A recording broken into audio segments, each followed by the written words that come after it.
Vous écoutez Indépendance financière et hypothèque, où l'endettement est à éviter, l'épargne est à l'honneur et où la maison complètement payée remplace la voiture de luxe comme symbole de richesse. Je suis Frédéric Lacharité, courtier hypothécaire à Montréal et au Québec. Je veux vous aider à prendre le contrôle de vos finances, à transformer votre vie. Je vous transmets ma formule pour atteindre l'indépendance financière.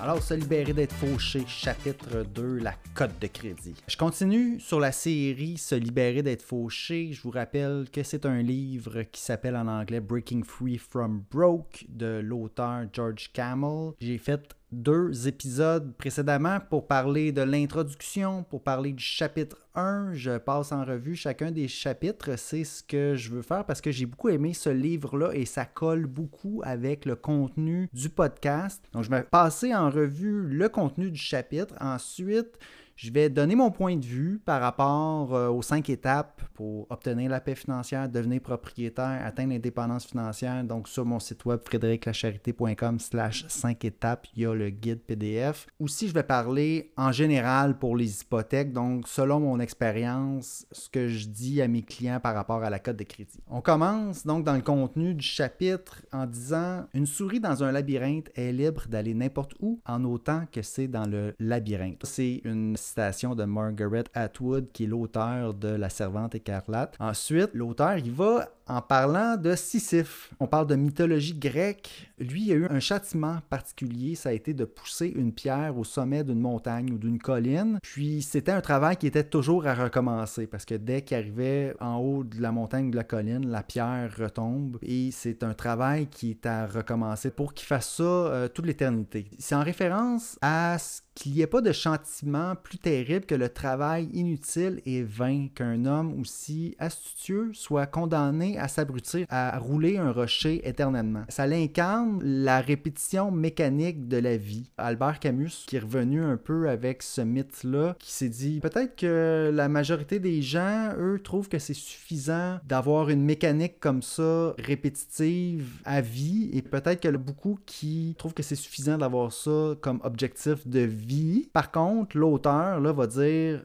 et puis là je le rejoins là-dessus, moi je passe mon tour sur cette répétition mécanique de la vie qui serait de toujours pousser un rocher en haut d'une colline et d'avoir à recommencer. Puis là on fait le parallèle, c'est que beaucoup d'Américains, Canadiens vivent dans une version moderne de Sisyphe. C'est un cycle sans fin de difficultés financières. On va parler des mythes financiers. Un cycle sans fin de difficultés financières liées à une sorte différentes de mythes. Puis le mythe dont on va parler aujourd'hui spécifiquement, c'est la cote de crédit. C'est quoi l'affaire avec la cote de crédit? Ben, la cote de crédit, c'est 3 chiffres, un chiffre entre 350 et 900, sur lesquels beaucoup d'Américains canadiens deviennent obsédés. On veut que ce soit le plus haut possible. Hein? On aimerait voir notre cote de crédit à 900. Beaucoup de personnes associent une haute cote de crédit au succès financier. Beaucoup utilisent le crédit pour améliorer leur cote de crédit, ce qui est un petit peu ridicule quand on y pense. On va y venir. Donc, qu'est-ce que la cote de crédit? La cote de crédit, c'est une note calculée par les agences de notation de crédit pour déterminer les probabilités que vous allez rembourser ce que vous avez emprunté. C'est une cote qui évalue le risque du crédit pour un créditeur de vous prêter de l'argent. Donc, c'est entre 350 et 900. On a TransUnion et Equifax qui sont les 2 agences qui vont calculer une cote de crédit pour vous. Les prêteurs vont s'en servir pour déterminer notre capacité à rembourser. Ils vont utiliser cette cote-là pour déterminer notre qualité d'emprunteur, pour connaître aussi notre solvabilité. Si on a fait faillite, si on a des difficultés à rembourser, grâce à notre cote de crédit, les gens peuvent le savoir. Donc, où est-ce que ça a un impact, la cote de crédit, dans notre vie? Ben, ça va être lorsqu'on va vouloir obtenir un prêt, obtenir du crédit. Un prêteur va décider oui ou non si on obtient le crédit ou pas. Ensuite, quel impact que ça peut avoir? Ben, ça peut jouer sur le taux d'intérêt qu'on va avoir, sur les conditions qu'on va avoir de notre prêt, selon si on a une très bonne bonne cote ou si on a une moins bonne cote, on aura peut-être à ce moment-là un taux d'intérêt plus élevé parce que le risque sera plus élevé pour le créancier. Ensuite, les employeurs peuvent demander notre bureau de crédit. Les propriétaires, pour louer un logement, pourraient faire aussi une enquête de crédit. Si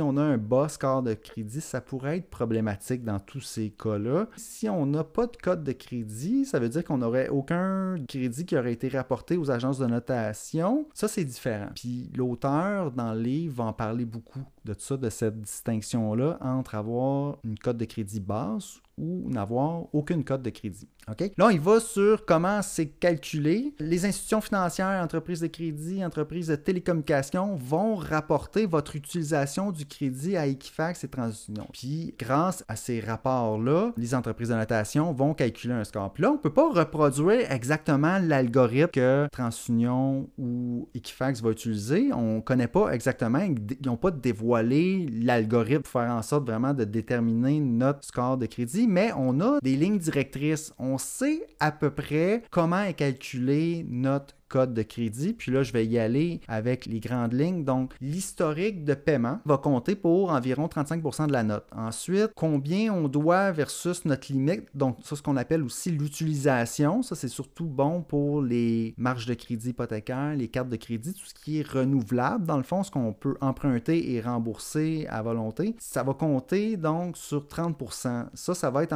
en gros la règle.